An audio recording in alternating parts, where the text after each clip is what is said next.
You don't need to be in this meeting, he said, without looking up from his tablet. That was Monday. By Friday, he'd be publicly humiliated, and I'd be watching it unfold with a glass of chilled rosé and an NDA-proof smirk. But back to Monday. My name wasn't on the slides again. We were demoing a revolutionary AI model for adaptive urban planning, a system I designed. Every line of algorithm, every data architecture, every efficiency tweak for the city's future. And there he was, Chad, swiping through my months of work like he'd invented predictive analytics. I sat there in that glass coffin of a conference room, fluorescent light humming above, waiting for the inevitable. And sure enough, when the slide with the urban simulation loaded, my simulation, he said, "This is something we developed internally. The team's been making great strides under my leadership. Not we, Chad, me." I didn't correct him. I never did. That was the game. I built the brains, he collected the credit. That was the unspoken arrangement between women who innovate and men who hover. But don't mistake my silence for submission. In that moment, I took note of every nodding head, every sycophantic chuckle, every director too lazy to check who authored the comments in Git. They were the same heads that turned away when I asked for a raise last quarter. The same mouths that said, "It's not the right time," approving a 6-figure budget for Chad's branding photo shoot where he posed next to a whiteboard filled with equations I wrote. 12 years, that's how long I gave this company. 12 years of late nights, cold coffee, and screen burns, of missing family dinners to debug data pipelines, of quietly fixing the CEO's legacy code behind his back to prevent a citywide system crash. I had my rituals, early in, black coffee in the chipped mug with the Maya Angelou quote, always wore my headphones in the elevator, not for music, but to avoid being roped into small talk about crypto or CrossFit. My office was a corner alcove I converted into a war room, whiteboards crammed with data flows, sticky notes like confetti, and a single locked drawer that nobody knew about. That drawer held a black folder, and that folder held the only reason I hadn't walked out years ago. Clause 14. Buried deep in the ink of my original contract, authored by my father, rest his sharp-witted soul, was a single clause no one had read since onboarding. It stated, in plain and forcible legal ease, that any and all algorithms, models, or technical property filed under my name, regardless of whether they were developed during company time or on company premises, were my property, not licensed, not shared, not company IP, mine. But I never used it, never needed to, till the day Chad smirked across a Zoom call and fired me like I was yesterday's beta release. That day wasn't here yet. Today was still filled with the slow grind of erasure.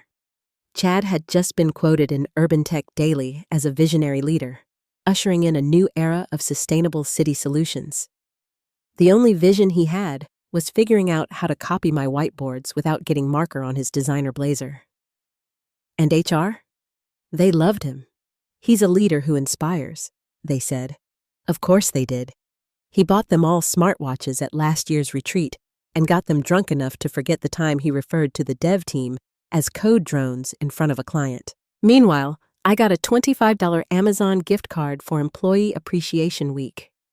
The resentment didn't boil. It fermented. I wasn't bitter.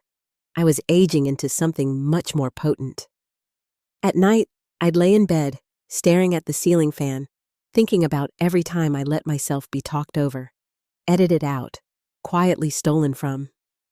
I thought about my mom, a social worker who always said, "Don't make a scene, make a plan." I thought about my dad, who taught me to write contracts like chess moves. And I thought about what it would feel like, just once, to be the one holding the detonator instead of sweeping up after the blast. They thought I was harmless, a quiet little gear in their machine. They never noticed I was the machine, and soon they'd find out exactly what happens when the machine stops playing nice.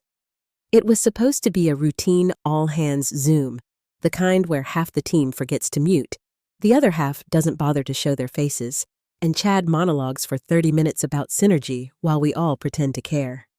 I had my camera off, hair in a messy bun, face bare, still nursing the same cup of coffee from 7 a.m.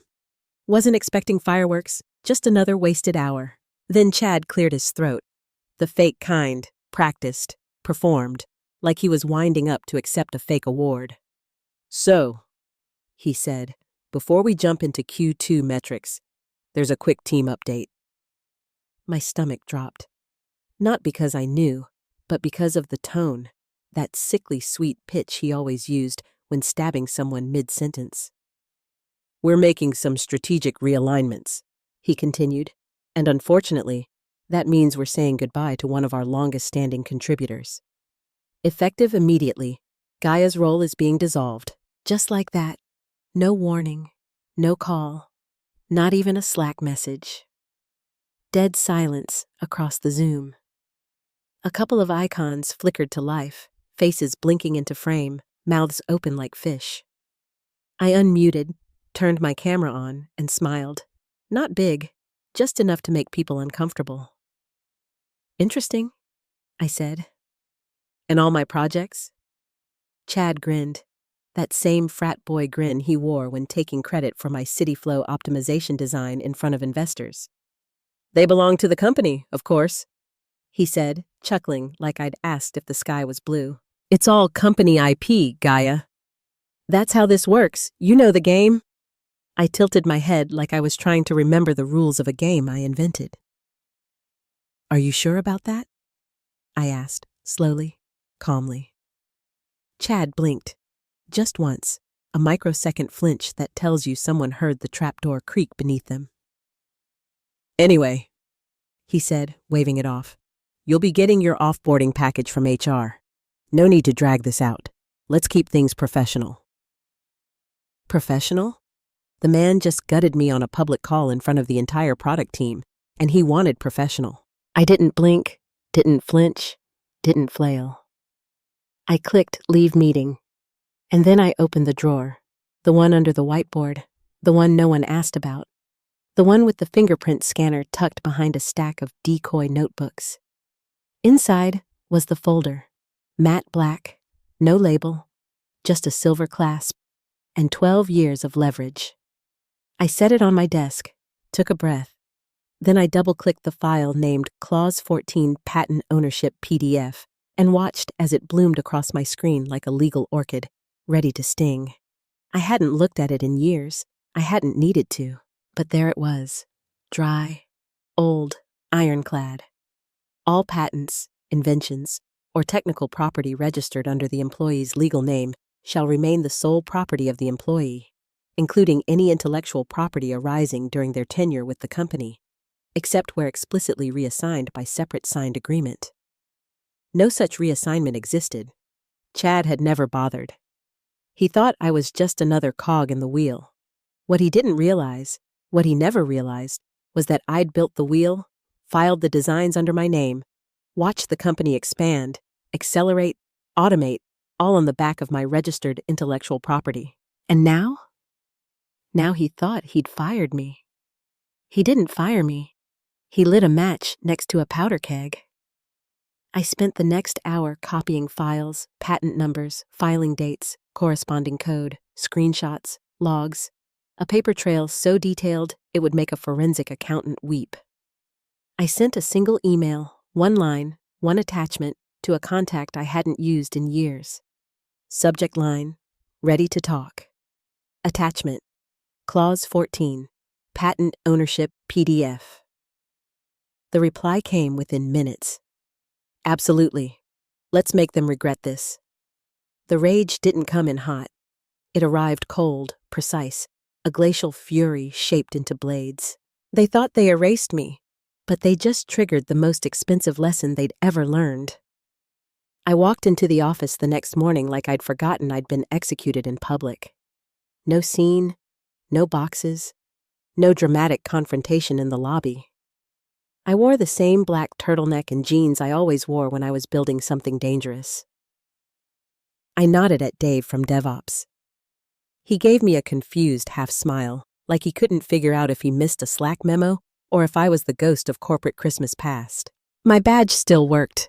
HR always moved slower than the damage they helped cause. My desk was untouched. Of course it was. Chad never liked mess.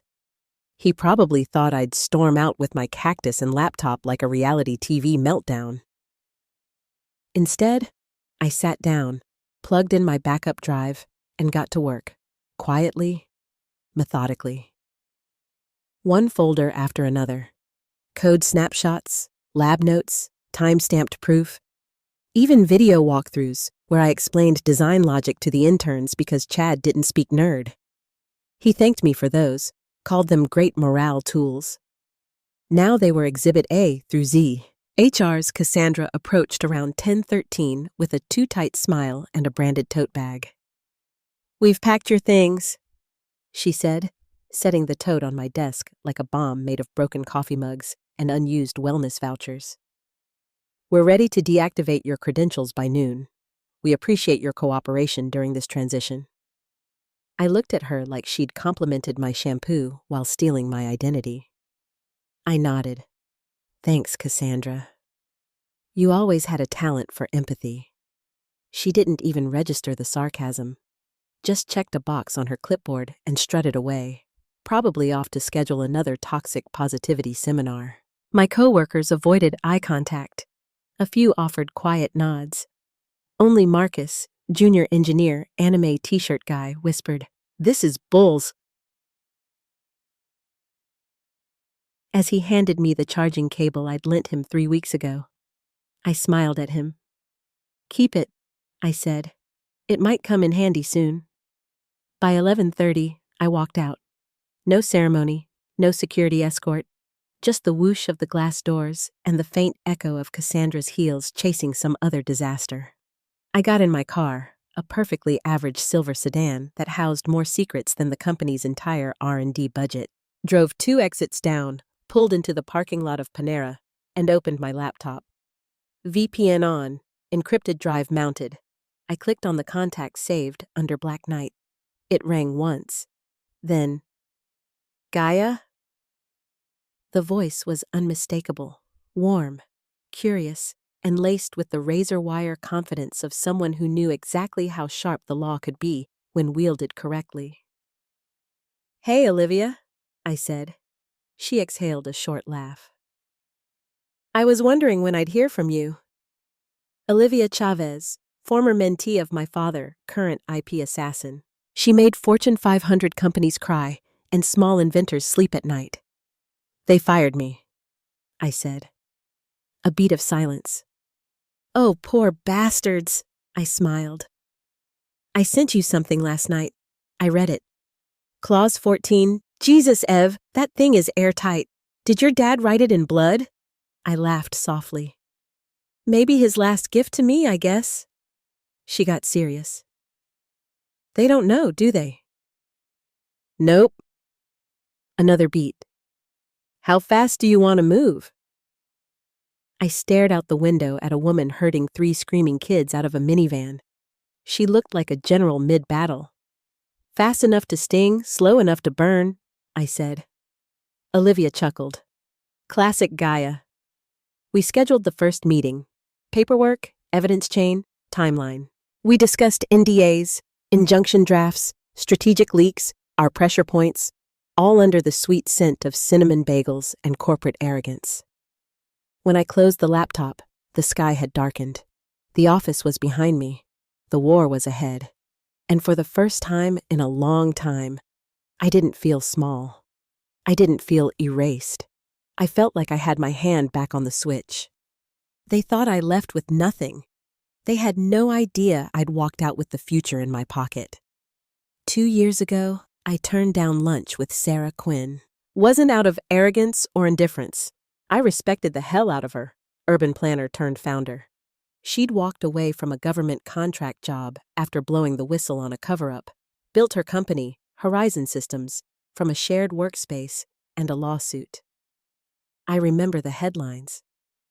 I remember the look in her eyes during a Women in Tech panel where she said, "They tried to bury me.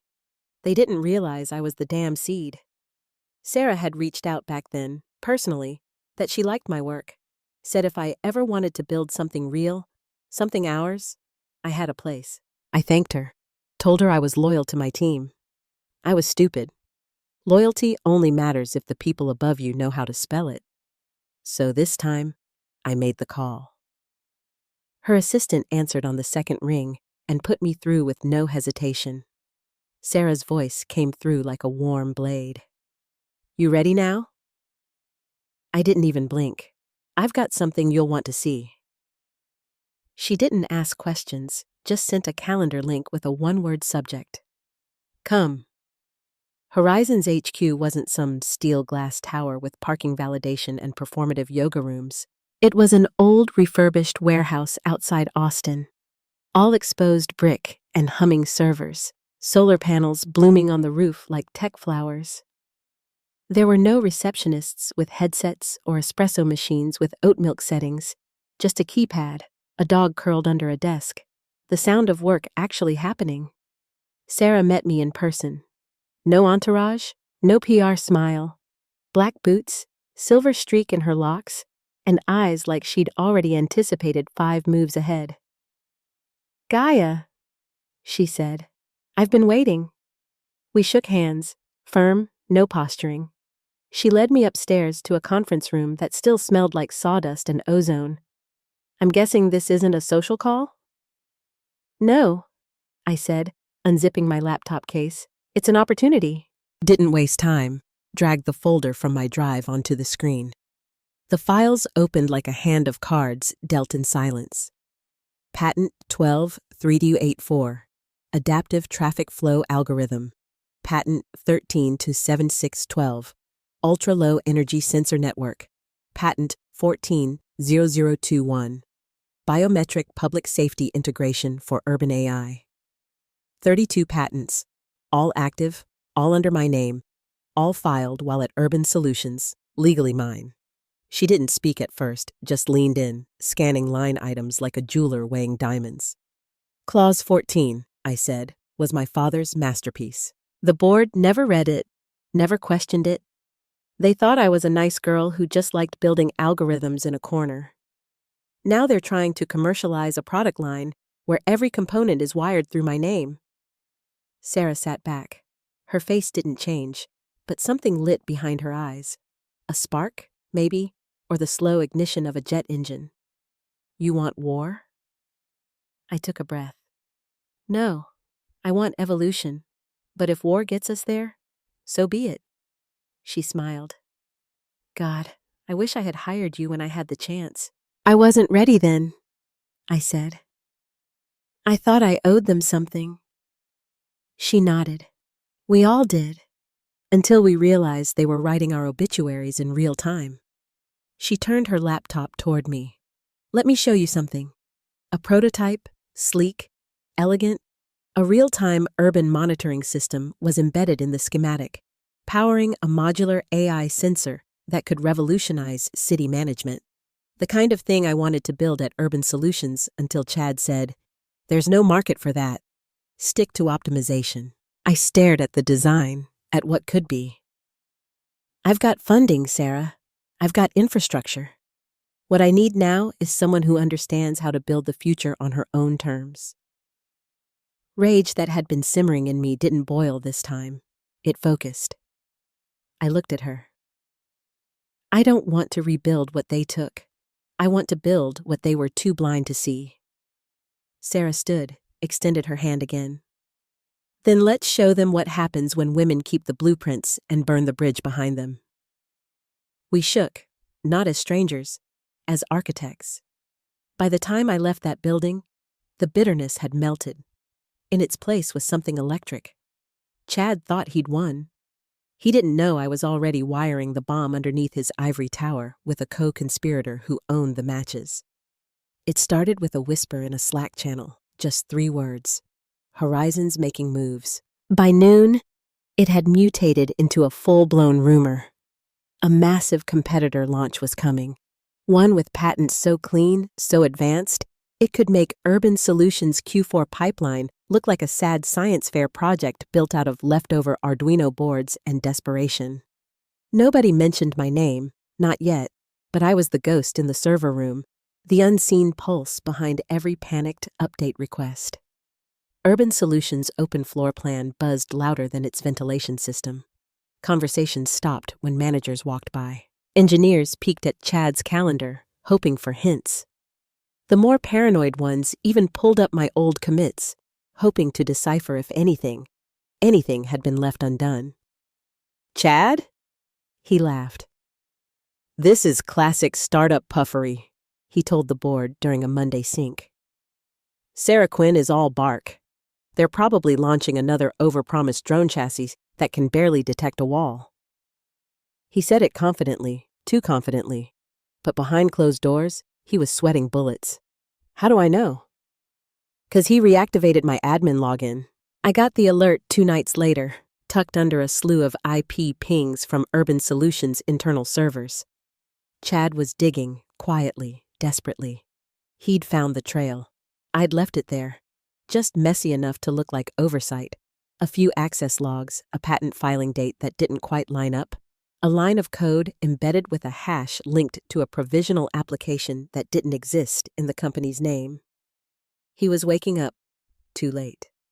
That same morning, Olivia finalized the cease and desist notices. "Ready to fire when you are," she said over the phone. "We can hit them with IP violations, patent misuse, and unauthorized commercial exploitation. And I've got an injunction template ready if they so much as whisper about launch." "Do it," I said. "Let's make it real." Each envelope had the weight of a tombstone, addressed to Urban Solutions' legal department, its CEO, its board, Chad personally. Inside, a detailed breakdown of every patent they no longer had rights to use. 32. Every single one filed under my name. Every single one backed by documentation, timestamps, and IP logs that made it impossible to spin. The kicker: Clause 14 wasn't just enforceable, it was written to detonate. "If they try to fight this in court," Olivia said, "we bury them in discovery." The next day, one of my old teammates DM'd me from a burner account. "Is it true about Horizon? About you?" I didn't reply, just reacted with the little eyes emoji. Let the panic grow. By midweek, Urban Solutions investors were circling like sharks who smelled blood but couldn't figure out where it was leaking from. A venture partner dropped out of a funding round. One of their European distributors put a hold on a bulk order pending clarity around supply chain continuity. Translation: they heard something. HR started sending emails with subject lines like, "Just checking in, and we value your input." They always do that when they're trying to see who's ready to jump ship. Chad tried to hold the line. He posted a smug LinkedIn update with a filtered headshot and the words, "Innovation is a mindset, not a moment." It got 5 likes. And yet he still didn't know how much he'd lost. He thought he was still ahead. This was just a clever PR stunt, a little startup buzz that would die down like all the rest. But I wasn't bluffing. The legal drafts were printed. The patent list was published to our partner portal. Horizon had booked the venue for their product reveal, and I had just signed off on an exclusive interview with Urban Tech Weekly under embargo. Chad had built his kingdom on the assumption that I'd never bite the hand that fed me. Forgot that I'd been feeding him for a decade, and now the hand was gone. All that remained was the blade I left behind, cutting through the foundation one whisper at a time. The press release dropped at 8:02 a.m. on a Wednesday, just a single surgical sentence from Horizon Systems' official account.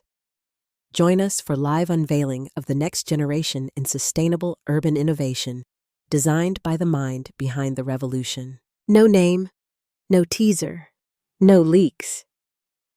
It detonated like a silent grenade inside Urban Solutions' polished glass tower. Investors started forwarding the link. Partners started asking pointed questions.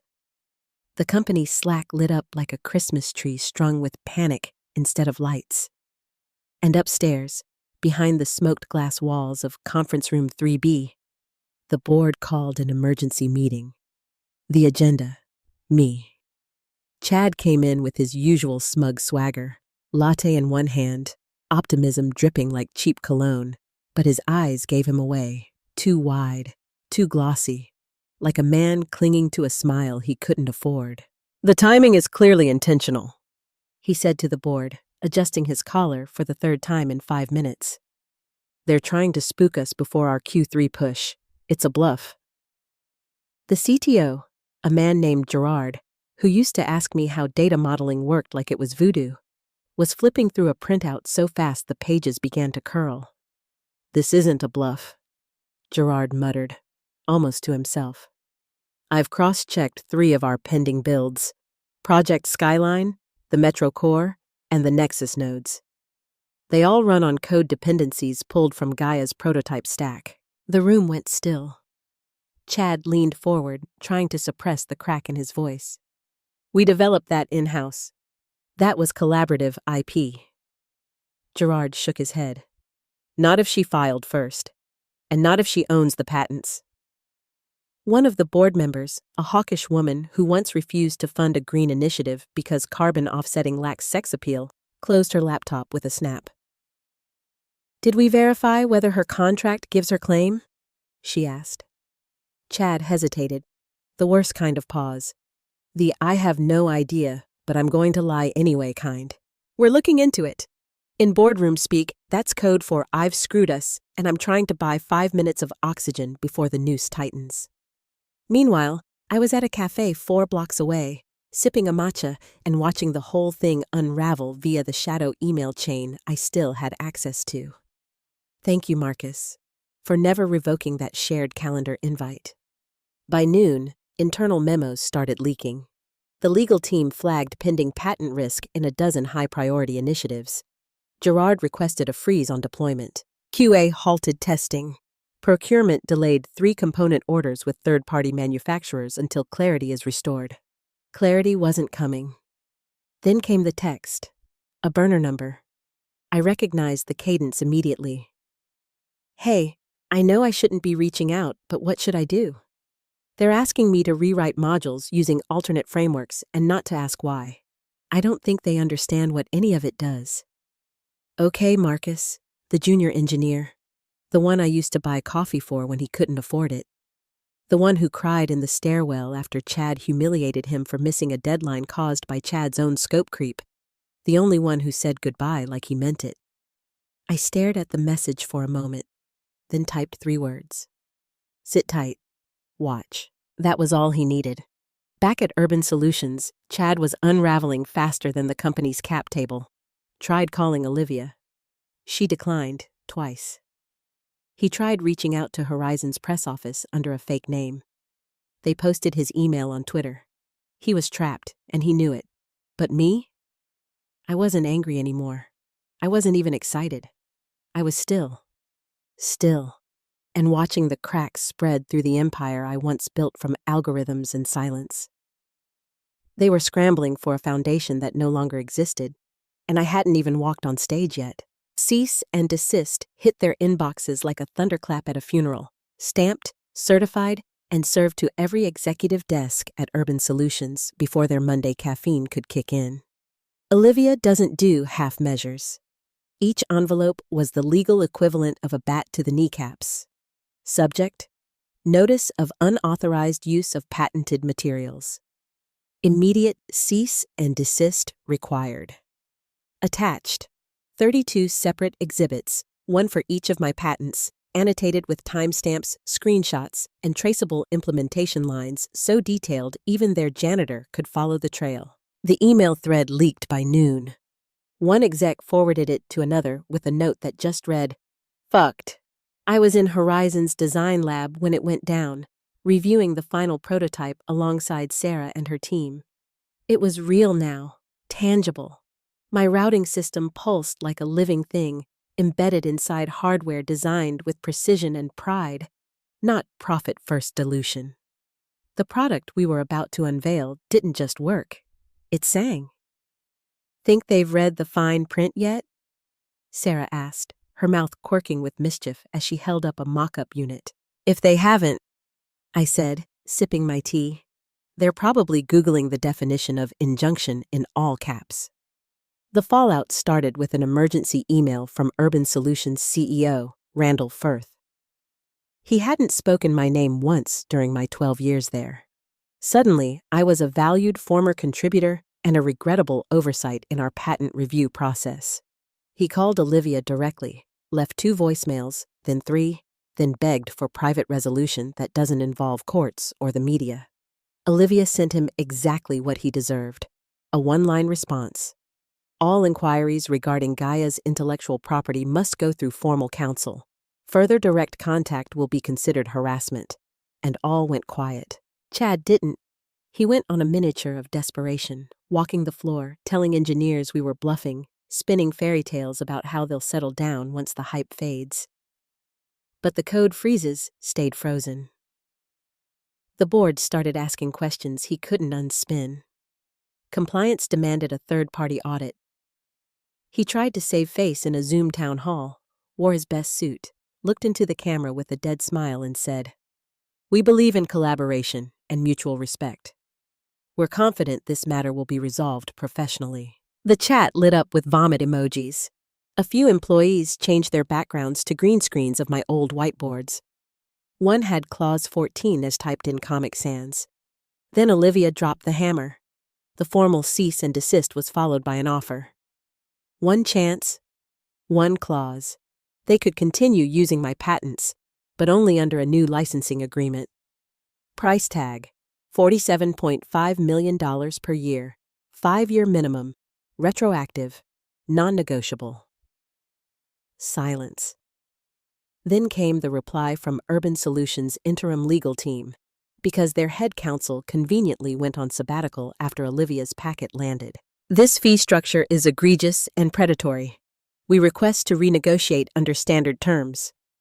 Olivia responded with a PDF of our motion for a federal injunction. Poetic justice isn't loud, surgical, precise. It arrives in the form of footnotes, signatures, and leverage so strong it bends reality. Sarah printed the injunction draft and framed it on the wall of Horizon's hallway, right next to a quote from me she'd pulled from an old tech blog. "Build quiet, win loud." But the best part? The twist? I didn't even need the money. I didn't offer the license to profit. I offered it to watch them squirm. Because while they were panicking, hedging, calculating shareholder fallout, we were finalizing contracts with municipal governments, infrastructure developers, and green tech initiatives. Horizon's innovation team had already begun integrating next-gen extensions of my patents into sectors Urban Solutions couldn't spell. We weren't waiting for them. We were leaving them behind. And the industry? They were already shifting. Articles sprouted like weeds. Urban Solutions' secret IP war. The engineer they shouldn't have fired. Horizon's new brain trust could upend city planning norms. Inventor Gaia Shaw goes independent and might take half the market with her. I read them over lunch, feet on my desk, prototype glowing beside me. Every headline was a funeral bell for the company that once thought I was disposable. They were still scrambling for air. I was busy writing the future, and this time the name on it would be mine. First, last, and always. They always say the ship doesn't sink when water hits the hull. It sinks when the rot's already inside. Urban Solutions' hull was buckling, and the rats, they were jumping fast. The first resignation was quiet. Just a polite email from Clara in product dev. No drama. Just a personal opportunity and a week's notice. But I knew Clara. She once stayed up 3 nights straight to help QA a firmware bug I'd found. She was the backbone of the Metro Core team, and she didn't leave because of burnout. She left because the center couldn't hold. Within 3 days, 4 more walked, Marcus among them.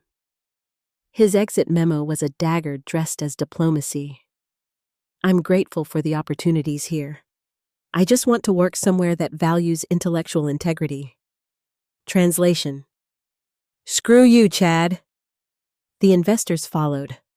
One VC group threatened to freeze their Series D funding unless Urban Solutions issued a formal legal response to our injunction. Another began offloading shares, slow enough not to spook the market. but fast enough to make it clear they were getting out before the whole thing caught fire. But the real show started when HR tried to smear me. They thought they were subtle. A corporate blog post appeared on Urban Solutions' internal network. Title: Valuing Teams, Not Egos, a Reflection on Collective Innovation. Cute.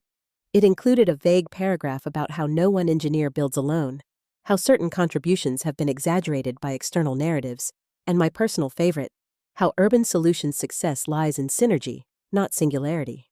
They never said my name, but they didn't have to. Sarah read it first and sent me a screenshot with a single caption. "You want to play offense now?" I didn't respond. Didn't need to. Olivia was already sharpening her knife.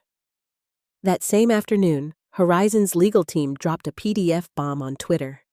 A 10-page digest of patent filings, employee logs, signed correspondence, and Slack screenshots, complete with timestamps that directly tied every critical innovation at Urban Solutions over the last 4 years to my account. Not collaborative work, not team input, mine. Every line, every schematic, every breakthrough.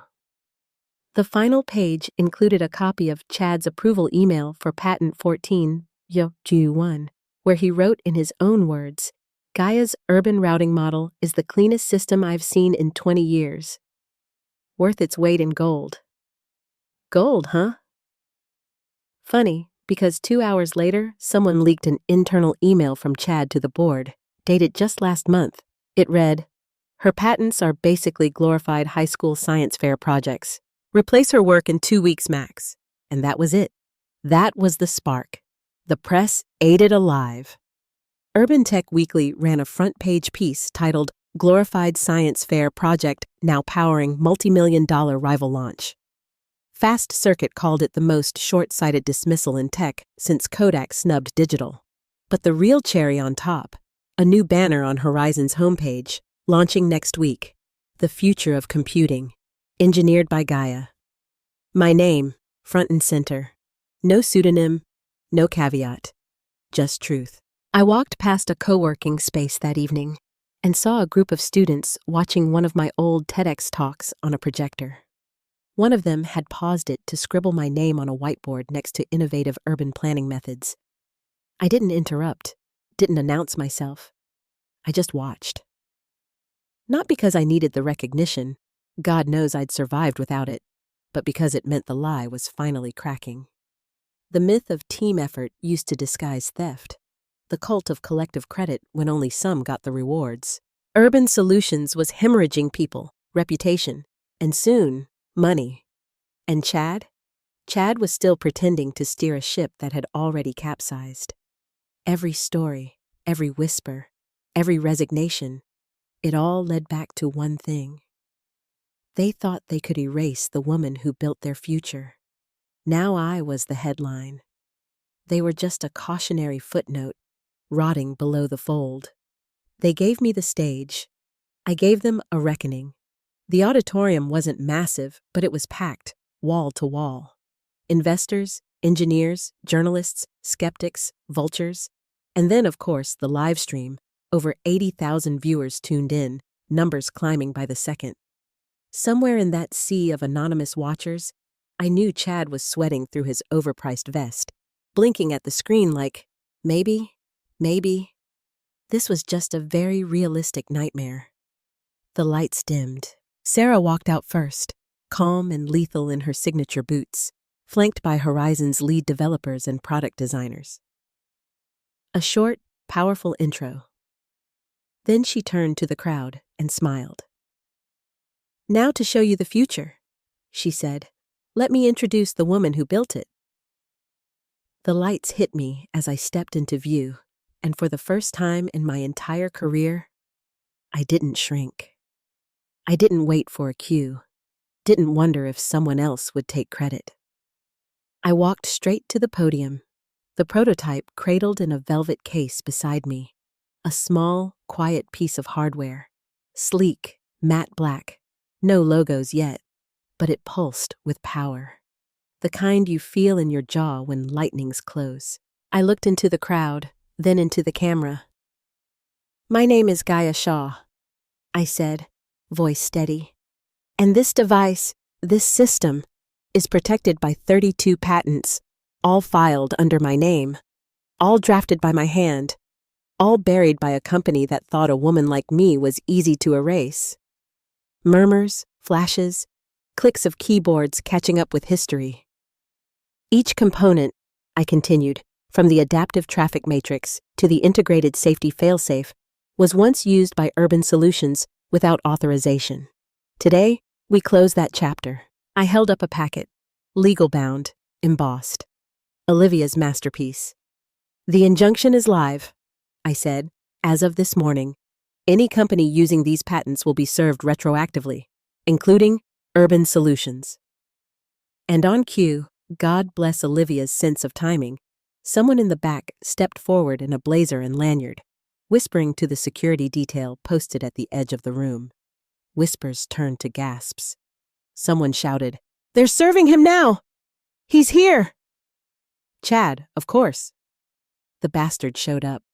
Probably thought he could talk to someone, spin something, crawl through a side door back into relevance. Instead, a paralegal handed him the thickest envelope I've ever seen. He didn't even try to hide the look on his face, just wide, slack-jawed humiliation under too much hair product and not enough foresight. I didn't address him directly. I didn't need to. The crowd saw. The internet saw. Every tech blog, every VC firm, every ex-employee still nursing a grudge, they all saw. I turned back to the product. This, I said, lifting the device. It's a system designed without compromise. No shortcuts, no stolen labor, built with integrity, powered by design, and owned legally, contractually, and unapologetically by me. Applause broke like a storm. I stepped to the side, picked up a steel stylus, and leaned over the engraved plaque affixed to the display pedestal. 4 words. Invented by the woman you fired. I signed my name, Gaia Shaw, in cursive, on camera, for every little girl watching who'd ever been told to sit still and let the men handle the hard stuff. Behind me, the screen flickered with patent numbers, glowing like constellations, and under them, a single sentence. The future belongs to its rightful architect. I smiled, not because I'd won, but because I'd finally stopped hiding. This story teaches us the profound importance of recognizing and valuing individual contributions. It highlights that true innovation stems from integrity and respect, not from taking credit for others' work. For those who feel overlooked or undervalued, the message is clear. Understand your worth, protect your intellectual property, and remember that your talent cannot truly be erased. Even when faced with betrayal, focus on making a plan, building your own path, and letting your authentic work speak for itself. The future truly belongs to those who build it with their own hands and minds, unapologetically.